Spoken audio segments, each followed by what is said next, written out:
A sudden slam of the shutters sends a cool breeze rushing into the room, tossing the thin curtains around like they're dancing.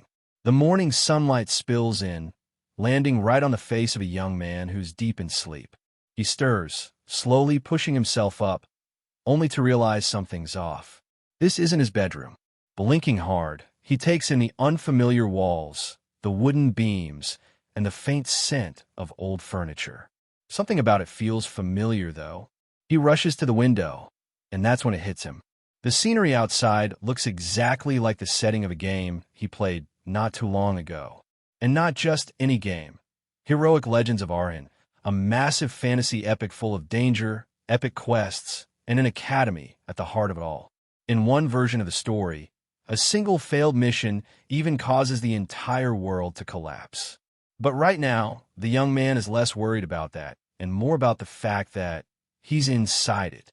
3 years ago, he somehow ended up in the body of Corin Lockcatch, a nameless level 1 NPC who exists solely for a newbie quest where the protagonist saves a random villager. Not exactly a glamorous role. Still, he figures it's fine. As long as the events follow the original plot, the main character will handle the hard stuff. So he decides to walk the streets, hoping to catch a glimpse of the hero, Park Shiyu, before his rise to fame and fortune. Eventually, Corin spots him, but instead of delivering some epic line, the guy is sitting there wishing for sweet potatoes and a can of Sprite. Corin freezes. Did he just say Sprite? This world doesn't even have soda. Curious, he approaches and breaks the news. That drink doesn't exist here. The boy touches his face like he's trying to piece something together, muttering that he'll just live for himself. Corin grabs his arm to calm him down, and that's when he realizes the truth. Park Shiyu is like him, another outsider who somehow ended up in the game. The difference? Park has the perks of a true game protagonist, including the legendary stat window. The only problem? He has no idea how to use it, since he's never played before. Lucky for him, Corin's a veteran. He's played every route, unlocked every ending, and knows exactly what's coming. He advises Park to boost his intelligence if he wants to be a mage and warns him about the all-important skill book. Park listens, clearly realizing that having a walking strategy guide by his side is an incredible advantage. From that point on, they become a deadly duo, Corin providing intel on monsters and weaknesses, Park doing the heavy lifting in battle. Park protects Corin, Corin guides Park, and together they crush every supernatural threat in their way. Their teamwork is so seamless, it feels like they're unstoppable. Corin's goal? Help Park grow strong enough to save this world, prevent the apocalypse, and eventually find a way back to reality. One day, after a particularly intense mission, Park casually hands Corin a bottle of shimmering magic elixir. Corin asks where it came from, but Park just waves him off, calling it a small surprise and saying the details don't matter. Without thinking, Corin drinks it down. But despite the thrill of their adventures, there's one thing that leaves Corin slightly disappointed. This game world, for all its epic fantasy charm, seems to be lacking one crucial element. Pretty much every heroine he remembers. And that, my friends, is where things might start getting interesting. Now, Corin had always thought there was one thing missing from their epic journey: heroines. The original game was full of them, plus a bit of dating sim flair to keep things interesting. But for some reason, Park Shiyu never seemed interested in recruiting any female characters unless absolutely necessary. Slowly, their team ended up being made up entirely of men. Sweaty, smelly men. Corin tried to laugh it off at first, but maybe he should have started asking questions the moment things got weird. Like when the granddaughter of the Emperor of the Sword died, before even reaching the induction ceremony. Or when Maria, the final boss of the first stage, just vanished without a trace. Even when characters started disappearing one after another. Heroes gone, storylines breaking apart. He didn't connect the dots. Maybe he didn't want to. Maybe he was too focused on the Park Shiyu he thought he knew. The selfless protagonist, his reliable partner, his friend. That illusion shattered the day Corin decided to sneak into the basement of Park's house. At first, it looked like a normal dungeon-like storage room, until his eyes landed on something behind glass. It was Maria Dunarev, one of the game's central heroines, trapped inside. And beside her, her weapon, the iconic battle staff. Korin's stomach dropped. How could this be here? He kept looking around, only to find even more disturbing treasures. Odadi's sword, belonging to another missing heroine, Alicia. The rare Mace of Jagger. Lark's legendary spellbook. All these items had belonged to powerful allies, all of them now gone. But nothing compared to what he saw next. In a giant flask, floating in some strange liquid, was Maria herself. Alive but imprisoned. Before Korin could even process what he was seeing, a voice cut through the air, sharp, annoyed, and far too familiar. Park Shiyu was standing right behind him. Korin's rage boiled over. He demanded to know why Park had told him Maria was lost. Park just brushed it off, saying she was a demon anyway.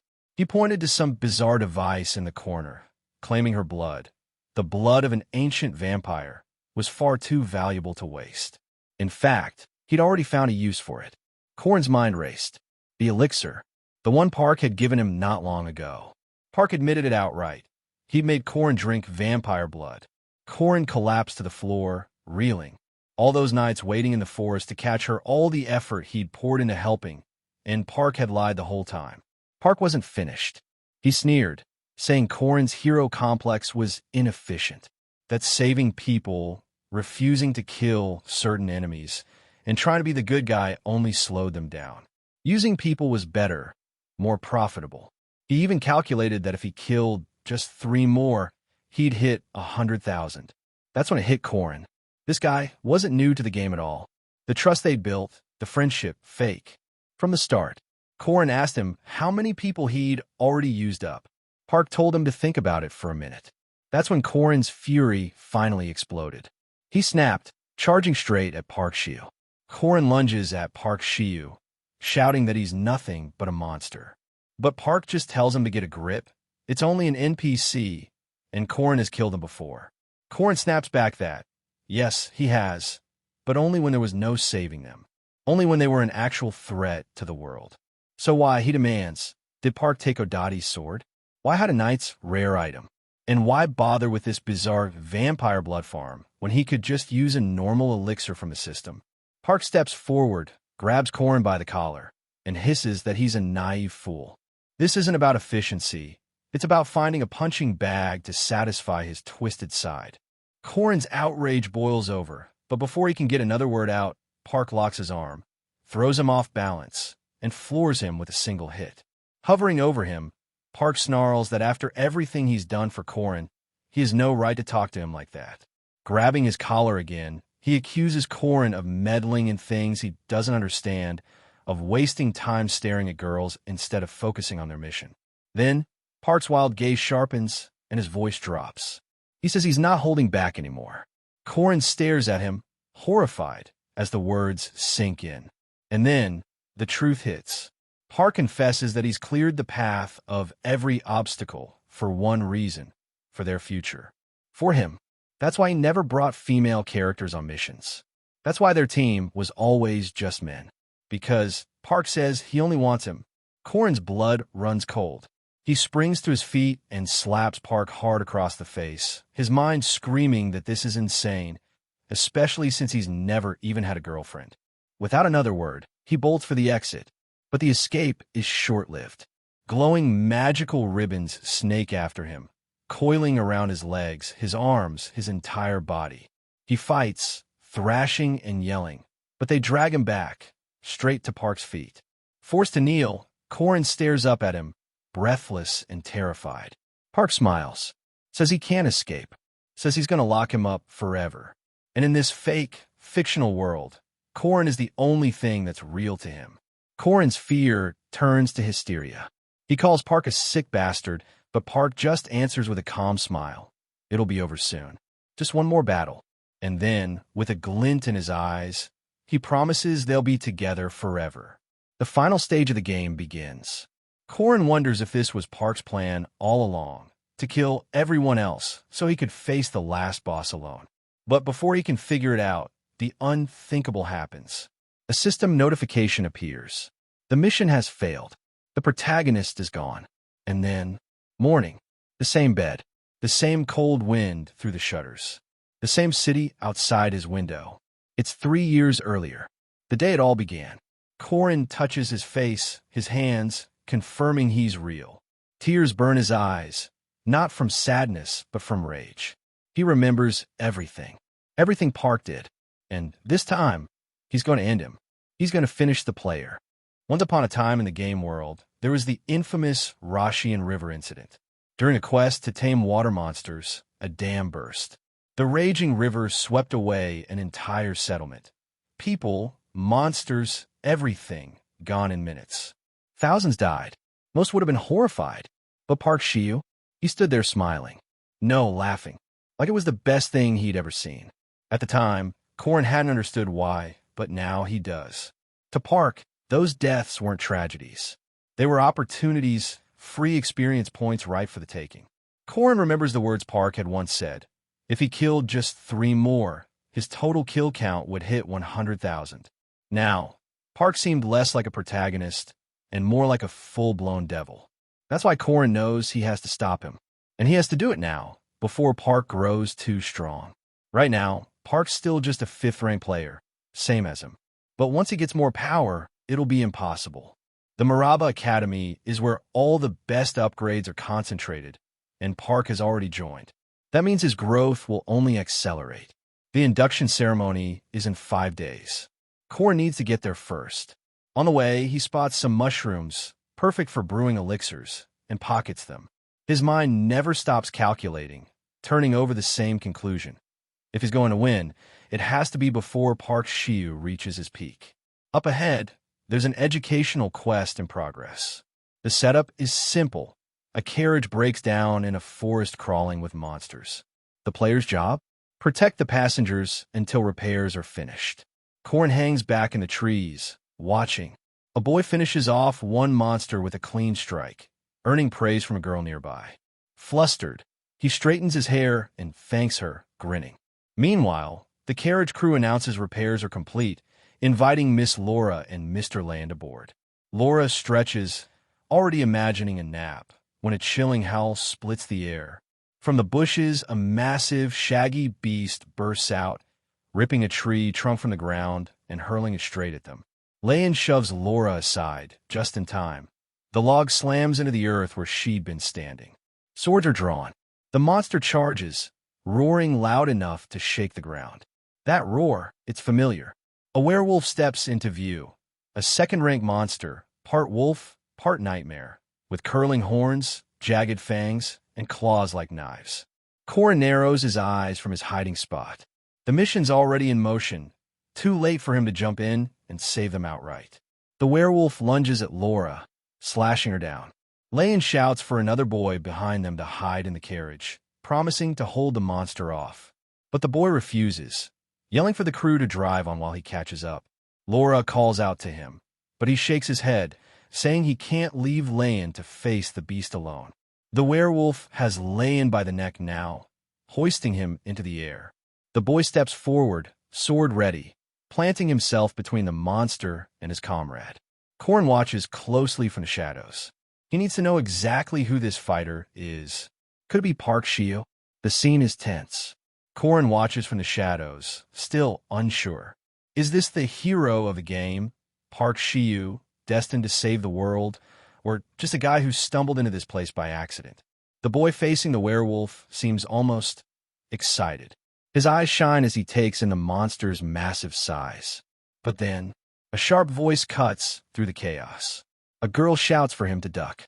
She's already airborne, sword raised, aiming straight for the beast's head. But the werewolf isn't slow. Its massive paw swipes her attack away with shocking ease. The girl's eyes widen. This creature just blocked one of her strikes, something most enemies couldn't dream of doing. She calls back to the boy, telling him to fall back. She can handle it. This isn't just any fighter. Standing there is Alicia Arden, 2nd daughter of the noble Arden family, wielder of one of the 6 royal swords, Odadi. A famed hero in her own right.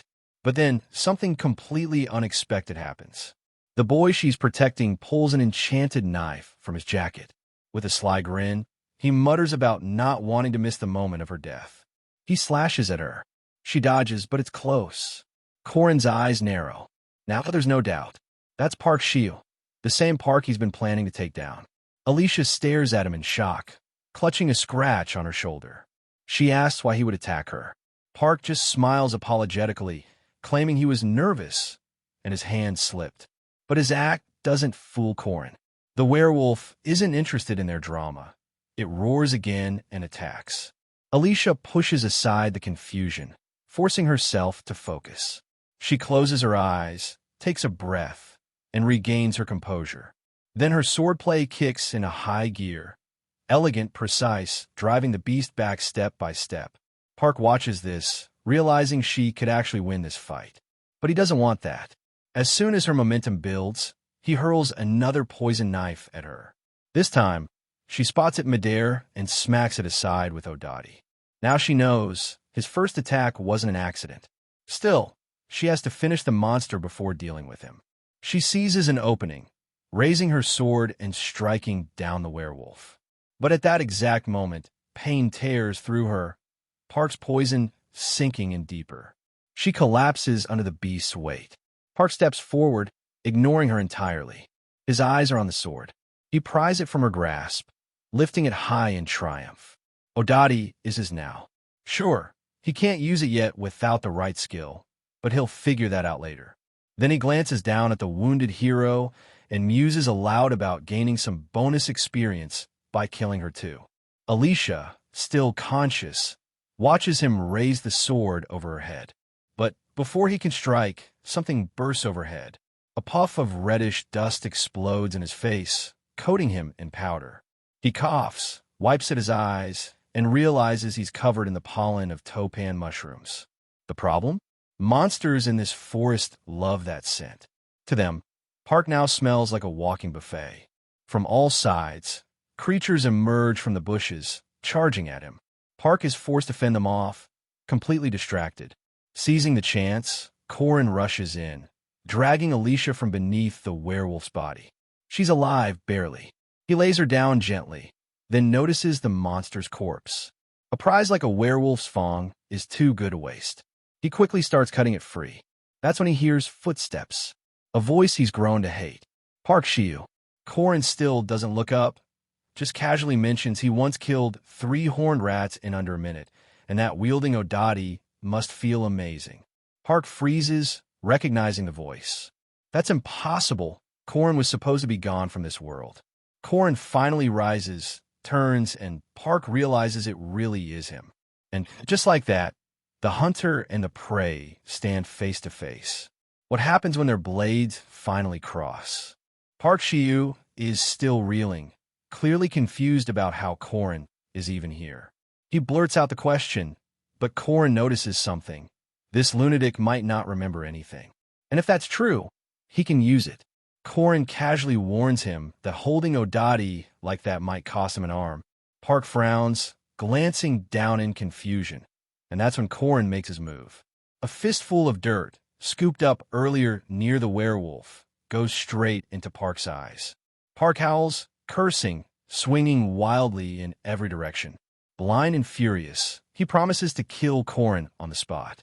Despite the reckless flailing, his movements are surprisingly nimble for such a bad swordsman.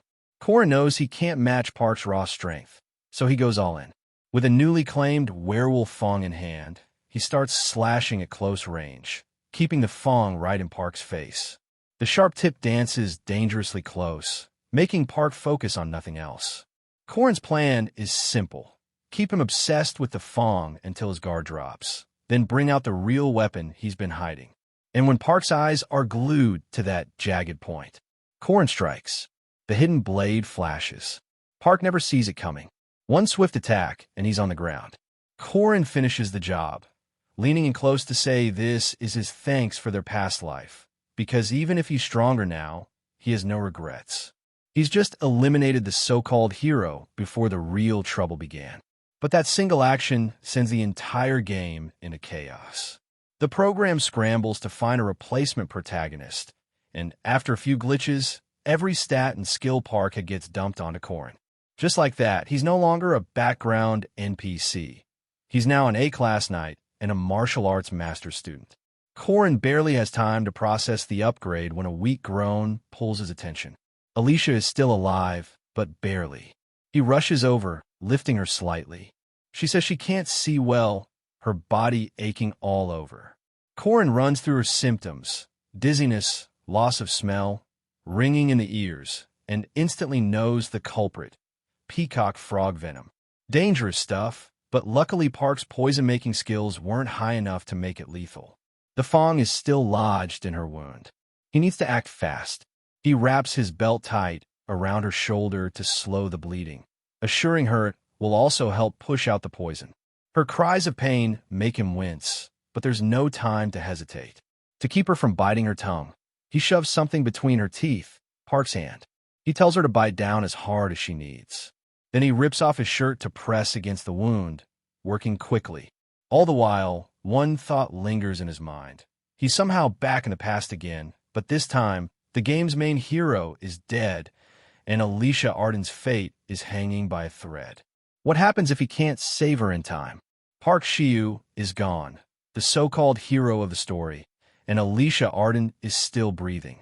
For Corin, that alone makes everything worth it. She's still in pain, her voice trembling with moans, but he moves quickly, gathering herbs, mixing ingredients, doing everything to prepare an antidote.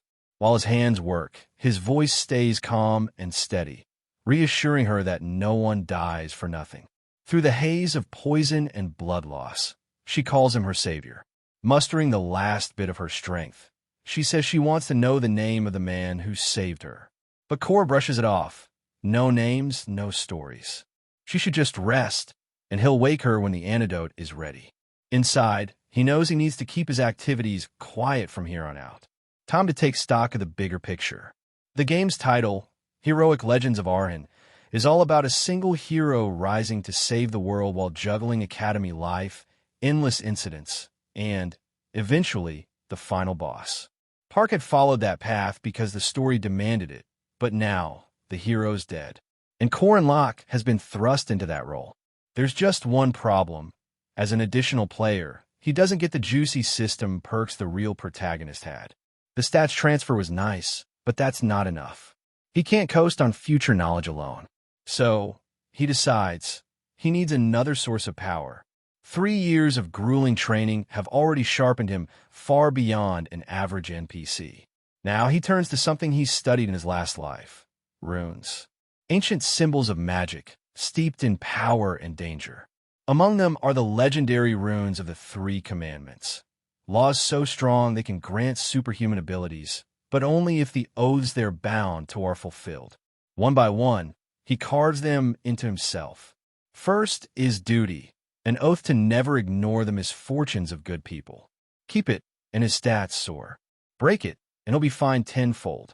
The second is restriction. He swears never to accept spirits.